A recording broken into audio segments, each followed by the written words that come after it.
সত্য জানাবো, সত্য বলবো, সত্য দেখাবো। ওয়েলকাম আপনাদের ভালোবাসার চ্যানেল। বন্ধুরা, গত 24 ঘন্টা মিডল ইস্ট থেকে বড় বড় কিছু আপডেট আসছে। একে তো মেইন স্ট্রিম মিডিয়া আপনাদেরকে অনেক কিছু বলে না, জানি আজকে বিস্তারিত গত 24 ঘন্টা কি কি হয়েছে এক এক করে পয়েন্ট করে আপনাদেরকে জানাচ্ছি। দেখুন, ব্যাপারটা একটু বুঝো। ইরান কিছুদিন আগে একটা অফার দিয়েছিল আমেরিকাকে। অফারটা কি ছিল? ইরান বলল, ঠিক আছে ভাই, আমরা কথা বলতে রাজি আছি, কিন্তু একটাই শর্ত, পরমাণু প্রোগ্রাম নিয়ে কথা বলা যাবে না। ওটা আমাদের নিজস্ব ব্যাপার, বাকি সব নিয়ে বসো। স্ট্রেট অফ হরমুজ খুলিয়ে দেবো, সমুদ্রে নাকেবন্দি তুলে নাও, যুদ্ধ শেষ করো। এখন বলো তো, এই অফার শুনলে তুমি কি করতে? মানে ভেবে দেখো, যুদ্ধ চলছে, টাকা যাচ্ছে, সৈনিক মরছে, দুনিয়া চাপ দিচ্ছে। এরকম অবস্থায় ইরান বলছে চলো কথা বলি। যে কেউ ভাবতো আরে কথা তো শুরু হোক, পরে দেখা যাবে। কিন্তু ট্রাম্প সেই যে কেউ না। ট্রাম্প একদম সরাসরি বলে দিল না, একদম হবে না, এটা হবে না। পরমাণু প্রোগ্রাম বাদ দিয়ে কোনো কথাই হবে না আমার সাথে। পরমাণু মামলা টেবিলের একদম ওপরে থাকবে সবার আগে, বাকি সব পরে। এখন এটা শুনে অনেকে বলবে ট্রাম্প তো পাগল গওয়ার, কিন্তু একটু ভাবলে বুঝবে ট্রাম্পের কিন্তু একটা পয়েন্ট আছে।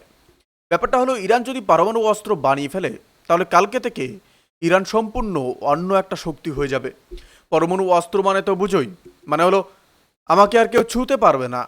উত্তর কোরিয়ার দিকে তাকাও, ওদের কেউ কিছু করতে পারে পারে না, কারণ ওদের পরমাণু আছে। তো ট্রাম্প ভাবছে আগে পরমাণু ঠেকাও, বাকি যা থাকে দেখা যাবে। এই ইস্যু ছেড়ে দিলে আর কোনো চাপই কাজে লাগবে না। তো ইরান চালাক, ইরান জানে পরমাণু ইস্যু ছেড়ে দিলে বাকি সব ইস্যুতে আমেরিকার সাথে কথা বলা যাবে এবং কিছু ছাড় আদায় করা যাবে। কিন্তু তারপর পরমাণু প্রোগ্রাম নিয়ে কথা বলতে হলে আমেরিকার হাতে আর কোনো চাপ থাকবে না, কারণ যুদ্ধ তো থেমে গেছে তখন। এটা একটা ক্লাসিক বলতে পারে যে নেগোসিয়েশন ট্রিক। আগে আমার সমস্যা মেটাও, তারপর তোমার সমস্যা দেখব। কিন্তু ট্রাম্প এই ফাঁদে পড়েনি। এখন একটা মজার কথা বলি। ট্রাম্প বলেছে আমরা ইরানের ওপর বোমা আর মিসাইল ফেলেছি, কিন্তু সমুদ্রে আমাদের যে নাকাবন্দি আছে সেটা বোমার চেয়েও বেশি কার্যকর। এটা শুনতে অদ্ভুত লাগছে না? বোমার চেয়েও বেশি কার্যকর নাকেবন্দি। কিন্তু বন্ধুরা, এটা মাথা খাটিয়ে ভাবো। বোমা কি করে? একটা বিল্ডিং ভাঙে, একটা রাস্তা ধ্বংস হয়, একটা সামরিক ঘাঁটি উড়ে যায়। কিছুদিন পরে কিন্তু আবার সেটা তৈরি করা যায়। কষ্ট হয়, সময় লাগে, কিন্তু হয়। কিন্তু নাকেবন্দি, নাকেবন্দি মানে হলো তুমি কিছু কিনতে পারবে না, বেচতে পারবে না, আমার তেল বাইরে যাবে না, বাইরের জিনিস তোমার কাছে আসবে না। ধীরে ধীরে তোমার অর্থনীতি শুকিয়ে মরবে। ইরানের আয়ের সবচেয়ে বড় উৎস কি? তেল। আর তেল যায় সমুদ্র দিয়ে। সমুদ্র বন্ধ মানে তেল বিক্রি বন্ধ। তেল বিক্রি বন্ধ মানে সরকারের কাছে টাকা নেই। টাকা নেই মানে সৈনিকের মাইনে নেই, অস্ত্র কেনা নেই, সরকার চালানো নেই। এটাই ট্রাম্পের আসল প্ল্যান। ইরানকে ধীরে ধীরে চাপে ধরো, যতক্ষণ না ইরান নিজে থেকে হাত তুলে বলে ঠিক আছে, পরমাণু নিয়েও কথা হবে। এখন প্রশ্ন হলো, ইরান কতদিন এই চাপ সামলাতে পারবে? সেটা নিয়ে একটু পরে আসছি। একটু টাকার হিসেব করি। পেন্টাগনের একজন সিনিয়র অফিসার অফিসিয়ালি বলেছেন আমেরিকার অপারেশন ইপিক ফুরি শুরু হয়েছিল 28শে ফেব্রুয়ারি, আর মাত্র ৪৫ দিনে আমেরিকা খরচ করেছে $25 বিলিয়ন। $25 বিলিয়ন, বাংলায় বলো 2,10,000 কোটি টাকার মতো, শুধু ৪৫ দিনে। বন্ধুরা, এটা কতটা বড় অঙ্ক সেটা বুঝতে গেলে একটু তুলনা করতে হবে। আমেরিকার নাসা, মানে যেটা মহাকাশে রকেট পাঠায়, মঙ্গলে রোভার পাঠায়, চাঁদে যাওয়ার প্রোগ্রাম চালায়, সেই নাসার এক বছরের পুরো বাজেটের সমান টাকা আমেরিকা খরচ করেছে এই ৪৫ দিনের যুদ্ধে। একটু বেশি বুঝতে চাও? তাহলে শোনো।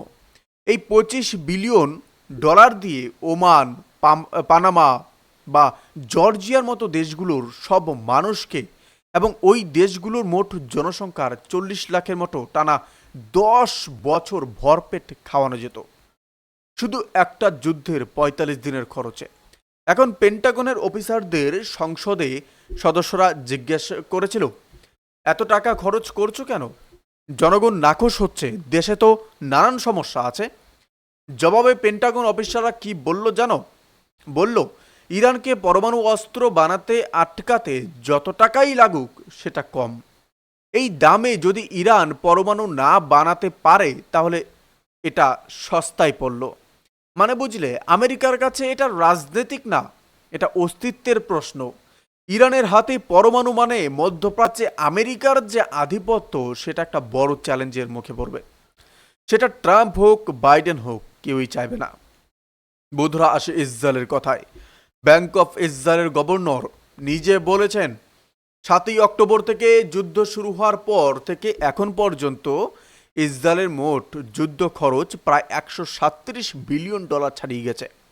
বাংলায় বলতে গেলে সংখ্যাটা এত বড় যে লিখতে গেলে শূন্যের হিসেব গুলিয়ে যাবে। তো এখন ইসরায়েলের মোট জিডিপি কত জানো? ইসরায়েল একটা ছোট দেশ, প্রায় 5 কোটি মানুষও না। এত বড় যুদ্ধের খরচ একটা ছোট দেশের অর্থনীতিতে কতটা চাপ দিচ্ছে সেটা তুমি নিজেই আন্দাজা করতে পারছো। ইসরায়েলের জিডিপি গ্রোথ হয় কমে গেছে, নয়তো মাইনাসে চলে গেছে। বিদেশি বিনিয়োগ কমেছে। দেশের মানুষ যুদ্ধ নিয়ে ক্লান্ত হয়ে যাচ্ছে। সৈনিকরা রিজার্ভ থেকে ডাকা হচ্ছে সৈনিকদের। মানে সাধারণ নাগরিকরা ব্যবসা বাণিজ্য ছেড়ে এখন যুদ্ধে যাচ্ছে। এটা একটা দেশের জন্য কঠিন পরিস্থিতি, সেটা বোঝাই যাচ্ছে। কিন্তু তারপরও নীতিনাদু থামছে না, কারণ কারণ থামলে দেশের মধ্যে রাজনৈতিকভাবে শেষ হয়ে যাবে।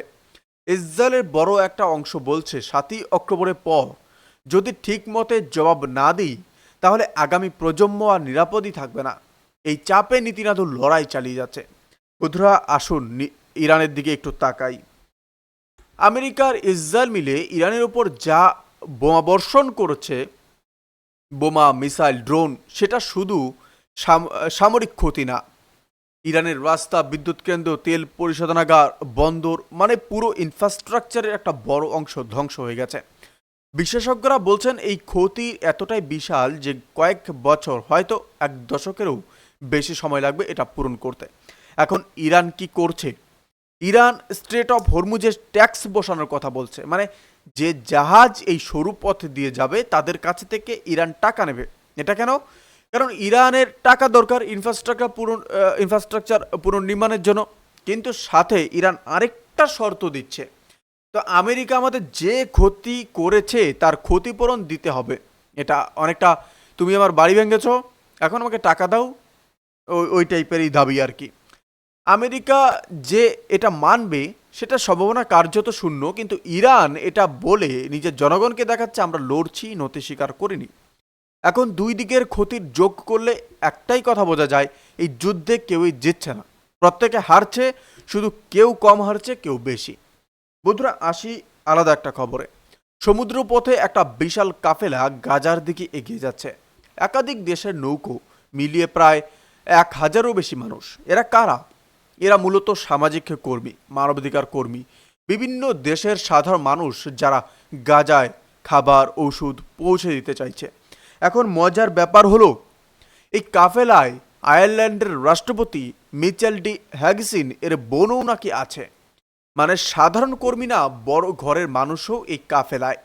এটা কেন গুরুত্বপূর্ণ? কারণ আগেও এরকম কাফেলা এসেছিল, ইসরায়েলি সেনা সেগুলো আটকে দিয়েছিল, সবাই নিজেদের দেশে ফেরত পাঠিয়েছিল সবাইকে। এবার কি হবে?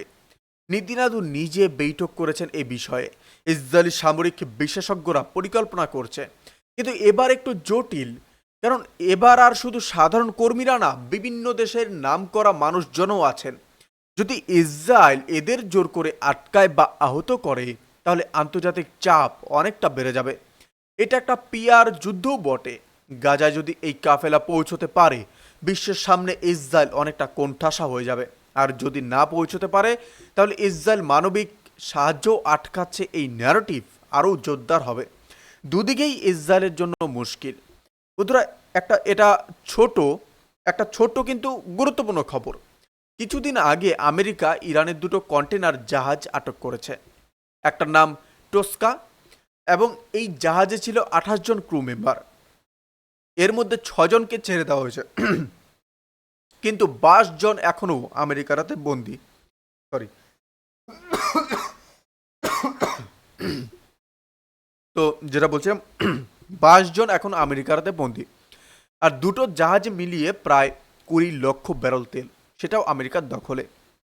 এখন দেখো, এই হলো নাকেবন্দির একটা বাস্তব উদাহরণ। শুধু কাগজে সমুদ্র বন্ধ না, সত্যিকারের জাহাজ ধরা হচ্ছে, তেল আটক হচ্ছে, মানুষ বন্দী হচ্ছে। ইরান অবশ্য এই নিয়ে ক্ষেপে আছে, কিন্তু এই মুহূর্তে সরাসরি পাল্টা মারার ক্ষমতা সীমিত।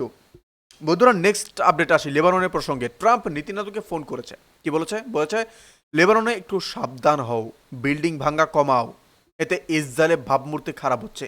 এর সাথে ট্রাম্প যোগ করেছে, আমি লেবানন এবং তার নেতৃত্বকে ভালোবাসি, সমস্যা হলো হিজবুল্লাহ। এটা একটা ক্লাসিক কূটনৈতিক কথা, তোমার দেশকে ভালোবাসি কিন্তু তোমার ভেতরে একটা গোষ্ঠীকে ভালোবাসি না।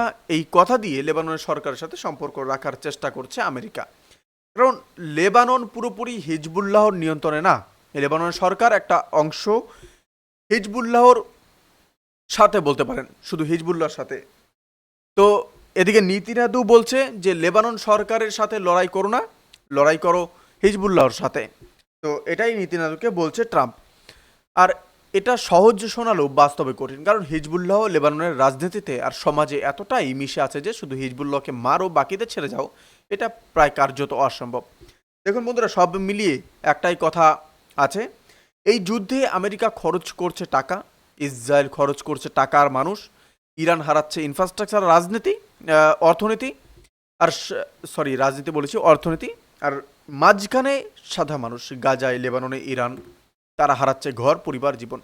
যুদ্ধের শেষ কবে হবে এই প্রশ্নের জবাব কারো কাছে নেই। ট্রাম্প চাইছে পরমাণু আলোচনা আগে, ইরান বলছে পরমাণু নিয়ে কথা হবে না, দুই পক্ষই নিজের জায়গায় শক্ত। কিন্তু এটা বা একটা কথা মনে রেখো, যুদ্ধ শেষ হয় দুইভাবে, হয় একটা পক্ষ পুরোপুরি হারে, অথবা দুপক্ষই একটা এতটা ক্লান্ত হয়ে পড়ে যে টেবিলে বসতে বাধ্য হয়। আর এই মুহূর্তে মনে হচ্ছে দ্বিতীয়টার দিকেই যাচ্ছে পরিস্থিতি। প্রশ্ন হলো এই টেবিলে বসতে আর কতটা রক্ত ঝরাতে হবে। বন্ধুরা, এই ছিল আজকের আপডেটগুলি কীরকম লেগেছে অবশ্যই আমাদের কমেন্ট করে জানাবেন। ভালো থাকবেন, সুস্থ থাকবেন, ধন্যবাদ। দেখা হচ্ছে নতুন কোনো আপডেটে। আপনারা কোথা থেকে দেখছেন অবশ্যই আমাদেরকে জানাবেন। আপনারা শেষ পর্যন্ত দেখেছেন তার জন্য অসংখ্য ধন্যবাদ আপনাদেরকে।